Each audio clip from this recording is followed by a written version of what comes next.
అందరికీ నమస్కారం. మొన్న మన ముఖ్యమంత్రి గారు అలాగే మన విద్యాశాఖ మంత్రివర్యులు లోకేష్ గారు అలాగే మన సీఎం గారు దావోస్ పర్యటనకి వెళ్ళడం జరిగింది. మనమందరం కూడా అంటే చూసాం, అన్ని టీవీల్లో కూడా అన్నిట్లో వచ్చింది. ఎందుకంటే పెట్టుబడులు మనకి అక్కడి నుండి మరి ఏ విధంగా అయితే తెచ్చుకోవాలనే దానిపైన మరి వెళ్ళడం జరిగింది. మరి దానికోసం చాలా చక్కగా ఆ ప్రోగ్రాం అయితే దావోస్ ప్రోగ్రాం అయితే విజయవంతమైంది.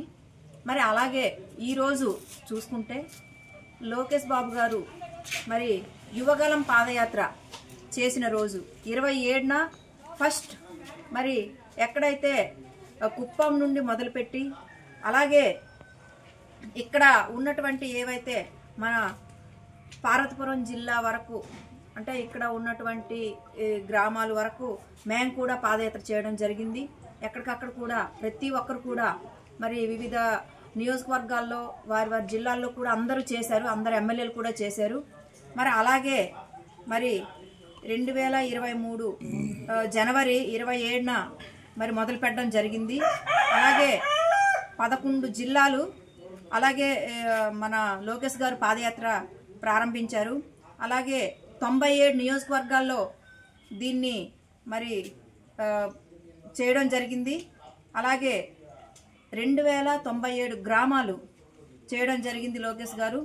అలాగే 3132 కిలోమీటర్లు చేశారు. 226 రోజుల వరకు ఈ కార్యక్రమాన్ని నిర్వహించారు. కాబట్టి ఇవన్నీ కూడా దిగ్విజయం చేయడం మరి ప్రజలందరూ కూడా విశ్వసించి మాకందరికీ మరి భారీ మెజార్టీలతో అందరినీ గెలిపించడం చాలా సంతోషం.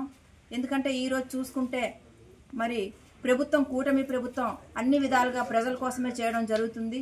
మరి ఈరోజు నిజంగా మరి మన సీఎం గారు అయితేనేమి, డిప్యూటీ సీఎం గారు అయితేనేమి, నరేంద్ర మోదీ గారు అయితేనేమి, మరి వీళ్ళు ముగ్గురు కూడా ఏ విధంగా మన ఏపీని ఆంధ్రప్రదేశ్ని ముందుకు తీసుకెళ్ళాలి అని చెప్పే దానిపైన ఒక ప్రణాళికతో ముందుకు పోవడం జరుగుతుంది. కాబట్టి మాకు ప్రజలందరూ కూడా నమ్మి ఓట్లేసి మరి అలాగే 7 నెలలు అవ్వొచ్చింది.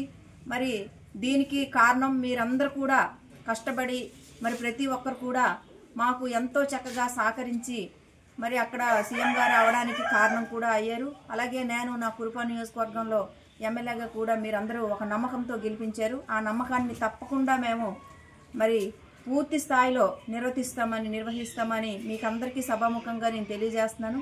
మరి ఈరోజు లోకేష్ బాబు గారు నిజంగా పాదయాత్ర చేసి ఇన్ని రోజులైంది కాబట్టి ప్రతి ఒక్కరికి సహకరించినటువంటి మా ప్రజల తరపున మరి ఈరోజు ఈ యువగలం పాదయాత్ర మరి టీంని కూడా అందరినీ కూడా మరి ప్రతి ఒక్కరికి పేరు పేరున నా నమస్కారాలు తెలియజేస్తూ మా కురుపాం నియోజకవర్గ ప్రజల తరపు నుండి వారందరికీ ధన్యవాదాలు తెలియజేస్తున్నాను.